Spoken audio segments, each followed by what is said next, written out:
From the fatal explosion at the Upper Big Branch coal mine in West Virginia earlier this month to last week's oil rig disaster in the Gulf, life on the job can be dangerous for millions of Americans.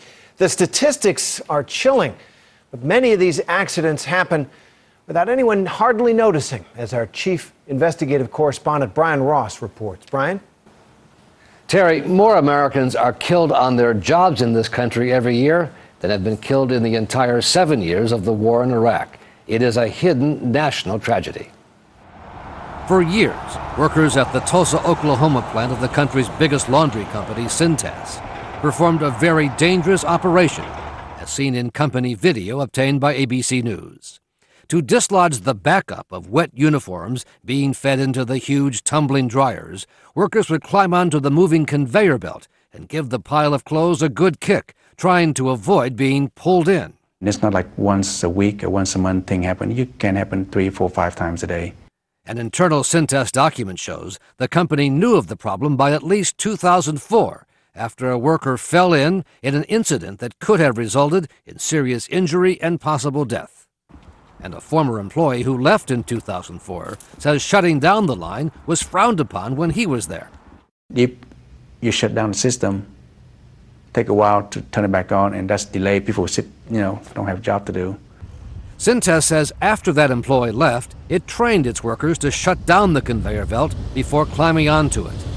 And the company says it did not know that the practice continued at the Tulsa plant until the morning of March 7th, 2007. We have an employee that's been injured in a machine.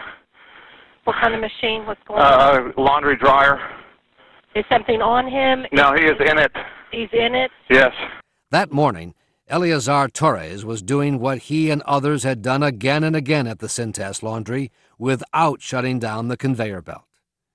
First, Torres tried to clear the jam with his hand and then climbed up onto the conveyor belt, jumping again and again on the pile of clothes. This time, Torres would not get away with it, as he was pulled into the dryer with tons of clothes and temperatures that exceed 300 degrees. The battered body of the 46-year-old worker, a father of 4, was found in a pile of wet clothes. It was awful. I just thought of the worst horror movie you could see, after they told me what had happened, how long he was in there. Eleazar Torres was one of 5,488 Americans who was killed on the job that year, an average of 14 a day. We think America should be doing much better. 14 deaths a day on the job is far too many. Dr. David Michaels, the newly appointed head of OSHA, the federal agency responsible for workplace safety, says the Obama administration plans a crackdown. There are a lot of irresponsible employers who don't ensure workers are given safe workplaces to work in. Under the Bush administration, OSHA was harshly criticized for being soft on enforcement, allowing companies to operate on a kind of honor system, and many got away with underreporting workplace injuries. What was the result then of this Bush-era lack of regulation? Well, the result was the numbers have fallen like a rock. So that's a good story. It's a story. I don't know if it's a good story. It's a story. It's a tale. It's a yarn. Okay? It's not true. So everyone's happy if these injuries are not reported? Of course. It's a win-win-win-win, except for the worker. Companies that report low or zero injury rates do not generally get inspected by OSHA.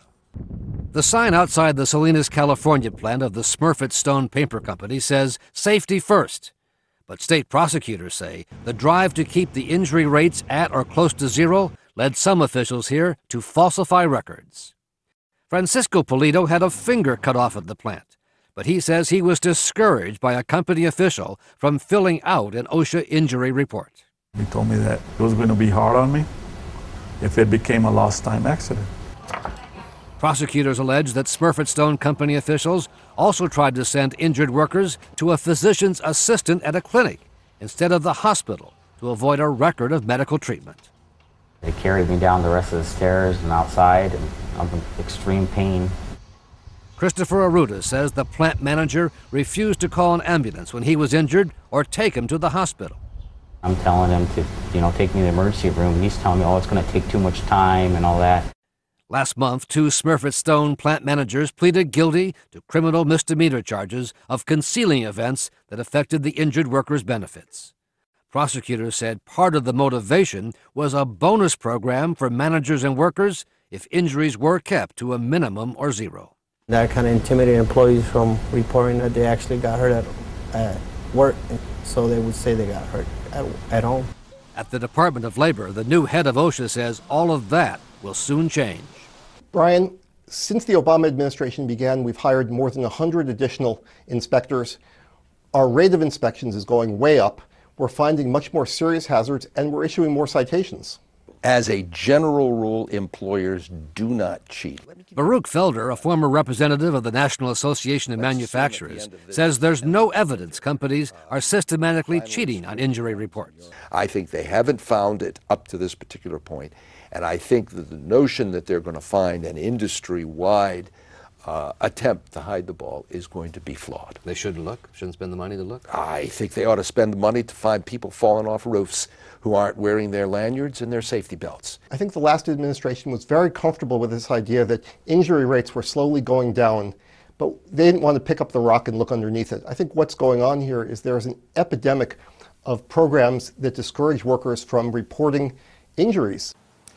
In the case of the Cintas laundry plant in Tulsa, it was only after the worker was killed in the dryer that OSHA moved in and cited the company for 42 safety violations and levied a fine of almost $2.8 million. The new head of OSHA says that's the kind of crackdown we should expect to see more often.